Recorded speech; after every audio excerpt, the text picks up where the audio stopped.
been a this good for this long, this hood, or this pop, this hot, or this strong, with so many different flows. All right, guys, welcome back to Q's Hot Takes. And on today's show, I'm going to be giving my predictions for all of the NBA second round matchups. And then, of course, we got to talk about the bad, bad man behind me, Anthony Edwards. We're going to break down the first two games of their series against the Denver Nuggets.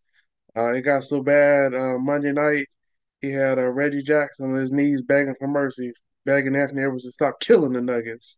Uh, so we'll get into that and much more, and I'll show you guys that video later on when we talk about that matchup. The Nuggets Wolves matchup, we'll talk about that last. So that'll be like the main event of our show. So first, we're going to talk about the two game ones from last night. The last two game ones. So everybody's at least played one game in the conference semifinals. So first, let's talk about the number one seed, the Boston Celtics, versus the number four seed, the Cleveland Cavaliers. And one thing we can tell after watching these two teams play yesterday is that the Celtics are levels above the Cavaliers. This series is going to be short, sweet, and painless.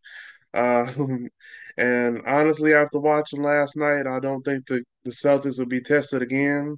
Um, Looking at that game from last night, unless the Cavaliers have a game where the Celtics are just off, and the Cavs get like Max Strus to have a crazy hot performance from three, the Celtics they could potentially sweep the Cavaliers, or I could see the Celtics winning in five games. As we look here at our stat sheet from last night, Donovan Mitchell had 33. We can always count on Donovan Mitchell. But what's going to hurt the Cavaliers is their other players. Darius Garland having only 14 points. He really struggled shooting from the field, 6 of 15, only had 5 assists. In order for the Cavs to avoid getting the broom brought out on them, Darius Garland is going to have to be up near 20 points for the rest of the series, and he's gonna have to have more than 5 assists. And Max Strus, 5 points, 2 of 8 from three, 1 of 5 from deep. You ask him to get swept when you shoot like that. And the Cavs got absolutely nothing from their bench. Karis LeVert, he's too good of a player to only score 4 points, 2 of 6 from the field.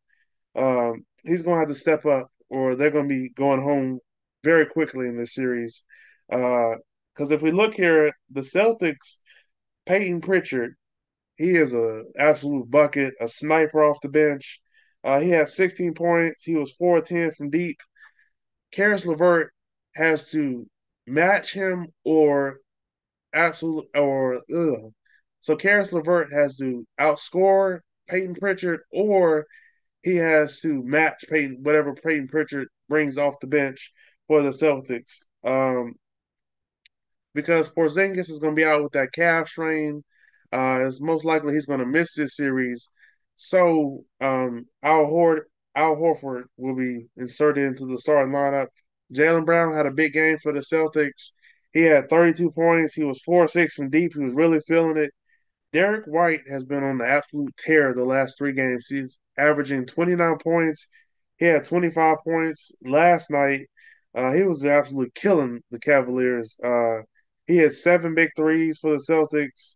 And that's what's going to hurt the Cavs. The way that the Celtics shoot the three so well, the Cavs are going to have a game like the Heat had. That game where I think it was 22 or 23 threes that they made, and it was a franchise playoff record.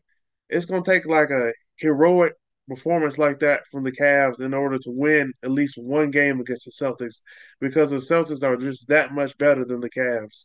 Um, so yeah, Derek White, the way he's playing right now, it's going to be very, very hard for the Cavs to, keep it close in any of these games. Derek White is doing, excuse me. Um, Jason Tatum had 18 points, 11 rebounds, 5 assists, so that was huge. So looking at this series, you know, the Celtics, their starters are just better than the Cavs. Now, when Jared Allen if he does come back, um, the Cavs will have the size advantage inside. Can they take advantage of that? We have to see. But regardless, my prediction for this series is Celtics in five. I think the Cavs will have that one game at home where, just off pride and not want to get swept, I think that they'll win at least one game. But more than that, nah. After watching the game last night, no, I just don't see it. So give me Celtics in five, and hopefully, I'm thinking it's going to be the Celtics versus Knicks, and I think that's going to be a very good series. And we'll talk about that down the line if those two teams do match up. But for this series and just focusing on this series, I have the Celtics winning in five games. All right, so let's talk about our other game one from last night, which was the Oklahoma City Thunder taking on the Dallas Mavericks. The thing that really stood out last night was how athletic the Thunder were, how young they are, and just how they had so many guys step up last night. Chet Holmgren, he had 19 points, 7 rebounds. Jalen Williams, he had a big fourth quarter. He really took over in the second half. He went scoreless in the first half, but in that second half, he really stepped up, took over, had 18 big points. Shea Gildress Alexander, he had 29 points. He's an absolute dog. He had he almost had a triple double last night. He had 29 points, 9 rebounds, and 9 assists. So you know what you're gonna get from Shea. And then off the bench, the other Jalen Williams had 11 points and 9 rebounds. And then the one that really hurt the Mavericks is Andrew Wiggins. He had a big game. He could not miss last night. He had 16 points. This is the first time in the playoffs that he's had a big breakout game like this. So um, it was hard for the Mavericks to overcome that because he had 16 and 5. Wallace, he had 7 points, 3 rebounds, and 3 assists. And then as we flip over to the Mavericks side, what's really gonna hurt the Mavericks in this series is how dependent they are on Kyrie and Luka to go absolutely bonkers. And when I say absolutely bonkers, Kyrie and Luka have to have 30 points each. That's got to be the minimum that they have if the Mavericks are going to win a game in this series. They're each going to have 30 points minimum, and then PJ Washington, Daniel Gafford, uh, Jones Jr. Let's see, somebody else is going to have to contribute and give them I would say between 11 and 18 points. I think PJ Washington last night he had some foul trouble. He only had 10 points, 6 rebounds. That's not enough. That's asking to get gentleman swept. He's gonna have to give them more than 10 points and 6 rebounds. Gafford, he had 16 and 11. That's good. They're gonna need him to keep playing like that. Uh, Derek Lively Jr.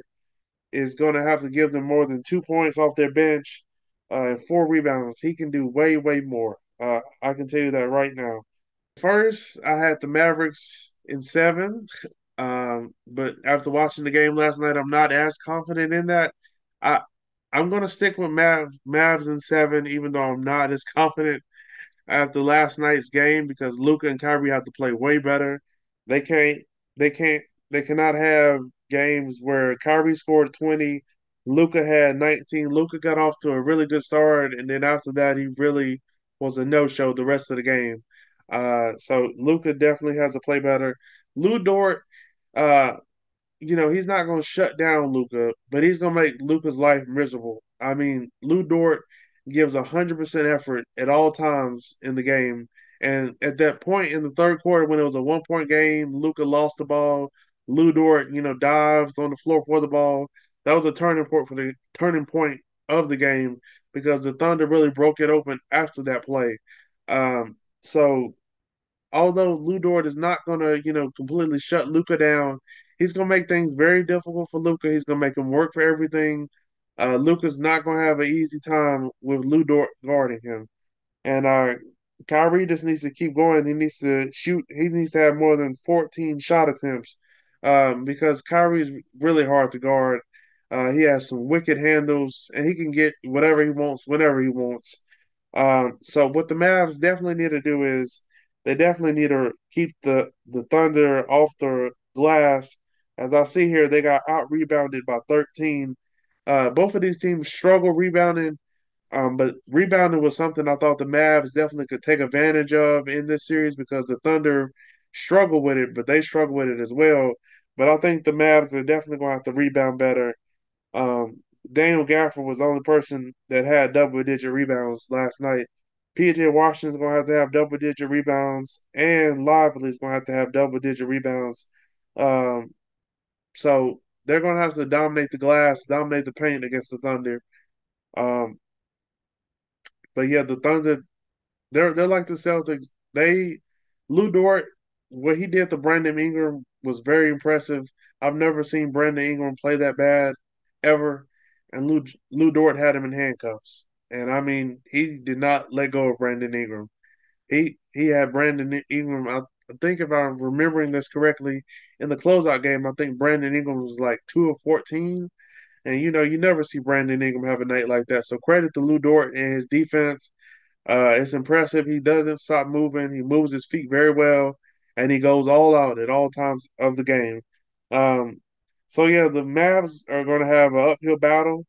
Um, the Thunder just have so many young pieces, and they get a lot of they get a lot of guys to contribute.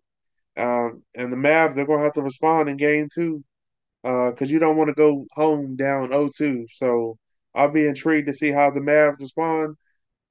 My prediction is the Mavs will win in seven, but I would not be surprised if the Thunder beat them in 5 or 6 games. But I, I'm not gonna overreact and freak out and completely change my pick after last night's game. But I definitely Luka needs to play better and Kyrie they need to both be over 30 every game if the Mavs are going to have a chance. And that's going to be very hard against this Thunder's defense that's very athletic. They really protect the rim really well. Uh, they make things very difficult on you. So we'll have to see if the Mavs can crack this defense that's only giving up 89 points per game so far in this postseason. So we shall see. All right, so let's talk about the number 2 seed, the New York Knicks versus the number 6 seed Indiana Pacers. Man, that first game was really good, back and forth. So in the first quarter, the thing that I noticed was that the Pacers are going to be the more balanced team. In that first quarter, really Josh Hart and Jalen Brunson were the only guys that could really get it going in that first quarter. They had 19 of their 27 points. Nobody else had more than 2 points for the Knicks. Um, and then when the Pacers bench came in, it just got really ugly. It was a landslide in bench production. They outscored the Knicks bench 46-3. Um, TJ McConnell, he was good. Obi Toppin and Isaiah Jackson. I'll show you guys the dunks right now. Obi Toppin, that dunk he had in a close game. I think that when he had his dunk, I think it made it 84-77, if I'm not mistaken. And then Isaiah Jackson, he had a vicious dunk on Mitchell Robinson, put him on a poster. It was absolutely wicked what he did to Mitchell Robinson. But TJ McConnell, he had 18 points. Obi Toppin had 12 points, 6 rebounds. Isaiah Jackson had 8 points, 5 rebounds, and blocks in his 13 minutes. He was very impactful in his very short time on the floor. And then Bishop Shepard had eight points, 2 rebounds, and 2 assists. So where the Knicks didn't they got absolutely nothing from their bench. The Pacers, every guy that they brought off the bench gave them something and had a big impact on this game one with the Knicks. So we have to see because the Knicks, they're gonna count on Dante DiVincenzo, they're gonna count on Josh Hart, uh, Jalen Brunson. Those guys are, are gonna score the majority of the points. Uh, Hartenstein, he's gonna chip in his little bit. But those three guys, DiVincenzo, Hart, and Brunson, are going to score the majority of the points. So let's talk about Jalen Brunson for a second and this historical streak that he's on. So Jalen Brunson, he became the fourth player to have to, to have 40 or more in four straight postseason games. He's the first to do it since Michael Jordan did it in the '93 finals. When Charles Barkley had won the MVP and Michael Jordan was he was a man on a mission in that series. He scored 40 in four straight final games, so that's really impressive. Um, Jerry West holds the record with six consecutive games of 40 points. He did that in the 1965 postseason. So unless the Pacers make some type of adjustment, Brunson's going to continue to go off. Um, that's why we had a lot of action in that fourth quarter. Um, so the Villanova three, as they're called, had 33 of the Knicks' 39 points in that quarter, and Jalen Brunson scored 21 of those 33 points. When it's the fourth quarter, it's winning time. Jalen Brunson is going to put this team on his back. Um, the Pacers had a lead 94-85 in that fourth quarter at the 10:28 mark. Then Tom Thibodeau called a timeout, put Jalen Brunson back in the game because his bench was stinking it up. And the Knicks, they would lose ground when they would put their bench guys in. And that's why Tom Thibodeau had such a short leash with his bench guys. And they weren't giving them any production. So why keep them on the floor when you can put your starters back in there who are actually doing something? So now let's talk about the end of the game between the Knicks and the Pacers because we had a lot of late game drama. So first, we all know with 52 seconds left, game was tied at 115. They made the wrong call and called a kickball violation on Andrew Naismith when actually went off his hand, and that's not a violation. And the Pacers had a breakaway opportunity, but they could have got a fast break opportunity, could have got a layup or something like that. And then instead of them calling that at the 42nd mark, Dante DiVincenzo hits the go ahead three, and then Pascal Siakam comes down, hits a 2 point shot. Alrighty, guys. So let's talk about the end of the fourth quarter because we know we had some late game drama. We had some calls that obviously went against the Pacers, and I know Pacer fans are very, very upset with the NBA officials. So first, we had the kickball violation against Andrew Naismith. There wasn't a kickball violation; it went off his hands. The Pacers could have got a breakaway layup, fast break opportunity. Then Dante DiVincenzo hit the go-ahead three to put them up three with 40 seconds to go. Pascal Siakam goes down, hits a two. The the Knicks have a really bad turnover. The Pacers get the ball. They're up. They're down one. Miles Turner setting the screen for Tyrese Halliburton, who hadn't really done much all night. They call a moving screen on Miles Turner. And, you just hate, that games come down to these calls, but you have to make them, because you can't just, say that it's the end of the game. So let's not call this because, we don't want to get involved in the game. When they make, a mistake, you got to call it, unfortunately. Um, and then Andrew Nimhart was called for a away from the ball foul. What that means is when you foul a guy and he does not have the ball, and basically you foul the guy before the ball is inbound. And this was really costly because instead of just two free throws and it would have been a 3 point game, the the Knicks got three free throws and they were able to push their lead to instead of three, four because Brunson made all three free throws. And then Tyrese Halliburton just had a horrible turnover with about 4 seconds left that just basically sealed the game for the Knicks. So for my prediction for this series, although I think the Pacers will be the much more balanced team, they'll have more guys that contribute and help their team win and stuff like that. I got to go with the Knicks. I think they'll win in 6 games because in their first round series, 5 of their 6 games were close games, tight, where you had to make clutch plays. You were in some very close contests. As to where the Pacers, they've only been in one, well now two close games.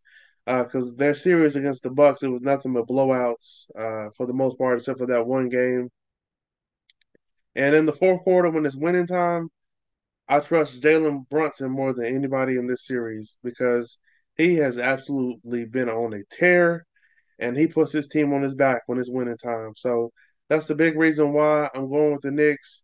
And I like the way Dante DiVincenzo he's been playing, and Josh Hart to be 6'4" and the way he's been attacking the glass, he's had double digit rebounds in almost every game this postseason.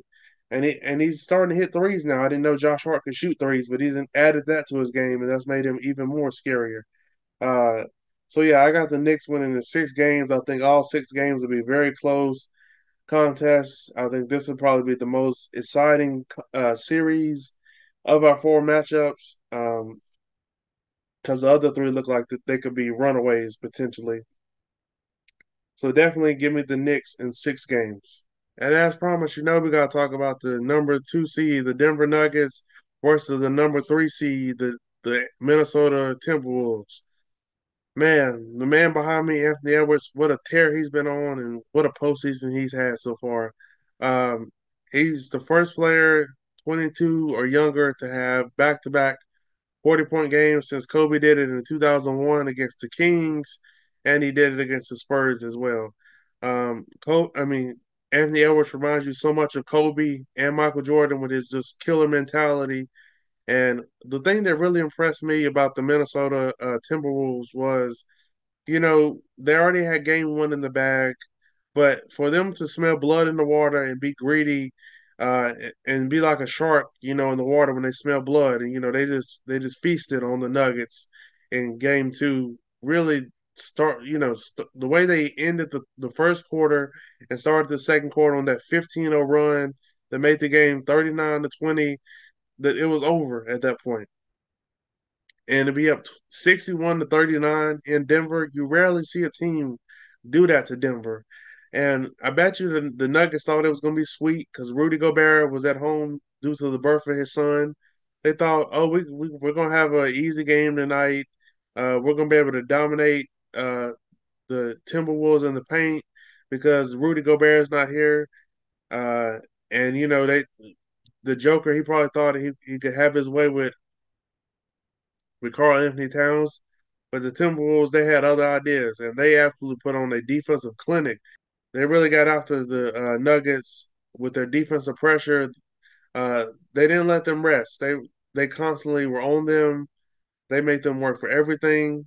All right, so although of course the Timberwolves did miss Rudy Gobert, I think with him not being there, they were really able to space the floor out more and play five out basically, where everybody's on the perimeter, and that just really opened up their offense even more because you didn't have Rudy in the paint clogging things up. Um, as I look here, Cat had a really big game. He had 27 points, was 10 of 15 from the field, had 12 rebounds. We mentioned Anthony Edwards. Man, he had another game where he was absolutely killing the Nuggets again. The Nuggets don't have anybody that can guard him. Like I said, he had Reggie Jackson on his knees begging for mercy, begging him to stop killing the Nuggets, punishing the Nuggets, abusing the Nuggets. As you see the video right now on the screen, Anthony Edwards is a bad, bad man. He should not be treating these people like this. But yeah, the Nuggets, the only way they can stop Anthony Edwards is if they blitz him, double team him, get the ball out of his hand because they don't have anybody on their team who can guard him 1-on-1. The guys that they put on him are way too light, as Charles Barkley said in the cakes, and he just punishes all of them. So Anthony Edwards had 27. I want to give Kyle Anderson a shout out. He stepped in the lineup for Rudy Gobert. He had eight. He had 8 assists and 9 rebounds. That was huge. Uh, Alexander Walker. He had 14 points. And Nas Reed had another big game with 14 points and 5 rebounds. Um, so yes, after winning game 1, this was very impressive for the Timberwolves. Excuse me, it was very impressive for the Timberwolves to go to Denver and win both of these games, to not just be satisfied with one win, but to be some young killers and get that number and get that second win as well. Now you're going home up 2-0. You know the Nuggets are going to come out desperate in Game 3. I like what Anthony Edwards said after the game Monday night. He said, "We know that the Nuggets are going to are going to come out and try to punch us in the mouth, but we're going to punch right back." And I love that answer from Anthony Edwards. The things that went wrong for the Nuggets are Aaron Gordon he had 20 points. That was big. But Michael Porter Jr., he struggled. He was 1 of 7 from deep. They're not going to win many games when he's struggling like that from deep.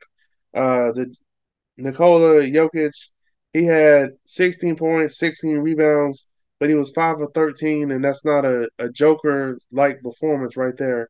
And the Jamal Murray, oh my goodness, he was atrocious. I mean, they were harassing him full court, putting constant pressure on him. Had 8 points. He was 3 of 18 from the field. He had 13 rebounds, but he has to produce. He can't go 3 for 18. Um, and then he didn't want to face the music after the game after he played like some slaw. He ducked the media, and I'm pretty sure he's gonna get a nice fine for that.